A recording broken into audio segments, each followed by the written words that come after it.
Ребята, привет, мои хорошие. Сейчас мы находимся в городе Мурманске. И сейчас мы ждем отлив.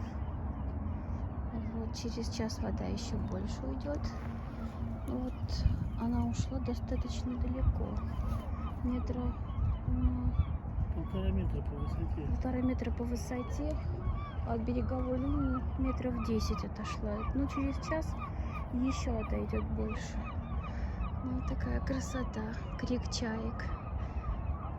Путешествуйте вместе со мной. Подписывайтесь на мой канал.